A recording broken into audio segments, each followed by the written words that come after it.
Let's cut right to it. Canada has now one of the highest household debt loads in the world. We wear it like a gold medal, but it's really a ticking time bomb.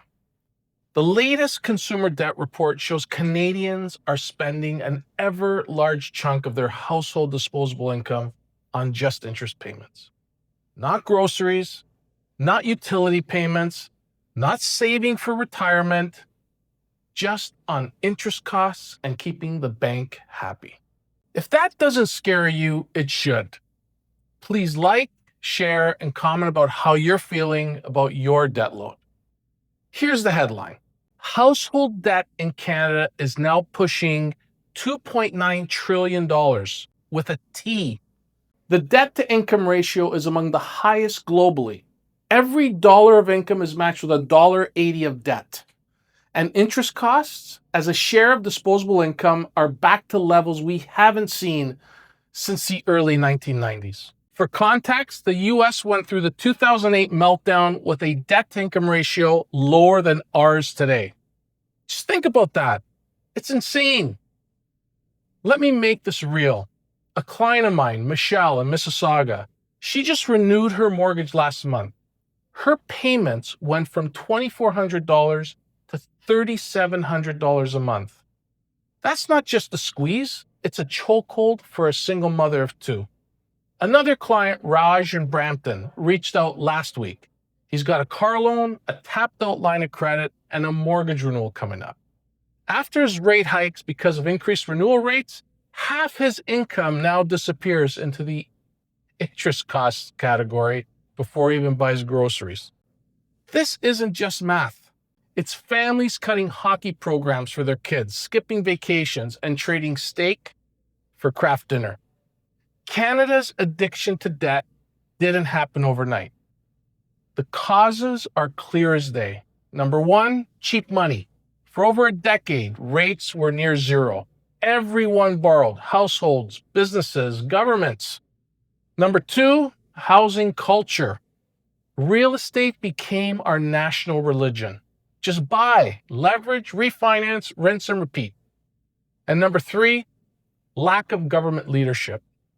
Instead of tackling deficits, our federal government basically said, the hell with balancing the budget. Everything will balance itself. Who cares if we rack up debt beyond a level we can't comprehend? Rates will stay low forever and we can pay it off later.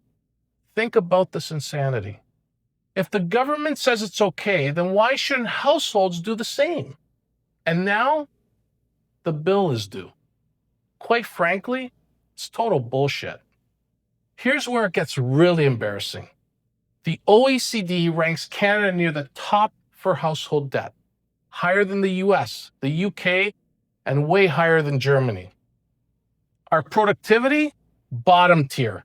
Our debt, top tier. That's like showing up at the gym, skipping leg day, and bragging about your beer belly. Household disposable income, the money left after taxes, isn't disposable anymore. In 2020, Canadians spent about 11 cents to 12 cents of every dollar on interest. Today, it's closer to 17, 18 cents.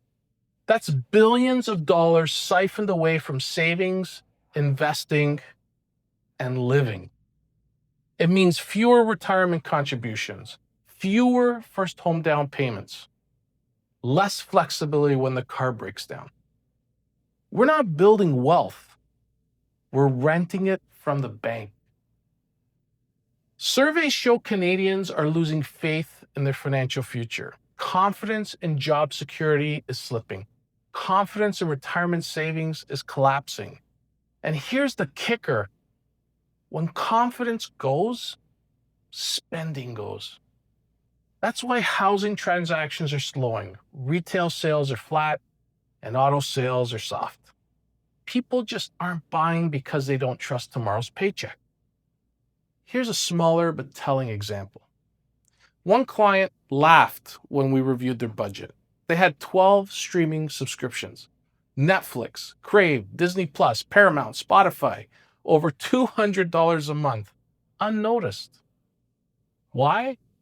Because they switched to digital statements to save $2 a month. They never check their bills. That's the Canadian debt problem in a micro world. They don't see it until it's too late. If you're carrying a mortgage, line of credit, or consumer debt, you're in the crosshairs. As renewals will keep shocking households, interest costs will eat more of your cash flow. And with weak job growth, incomes aren't keeping up to pay the bills. This isn't about losing your house tomorrow.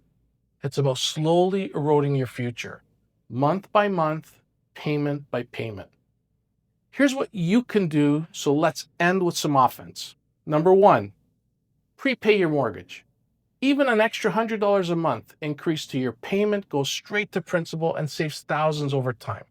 Number two, attack high interest debt first. Your credit card isn't a financial tool, it's a predator. Pay it down before anything else. Three, audit your life quarterly. Subscriptions, insurance, utilities. If you're not reviewing them, you're bleeding money. Don't just renew your home and auto insurance policy. Shop the damn thing and keep your broker honest. Here's the truth. Canada's debt problem isn't just about numbers. It's about choices. Do we keep pretending we can borrow our way to prosperity? Or do we finally face the hard truth that interest is eating our future? Our next federal budget next month will be a doozy. Some predicting over $100 billion deficit. Comment below. Have your payments gone up? By how much? Like, share, and subscribe. Because until we start talking about this openly, nothing's going to change. I'm Gaetano with OwlMortgage.ca, and this is your wake-up call.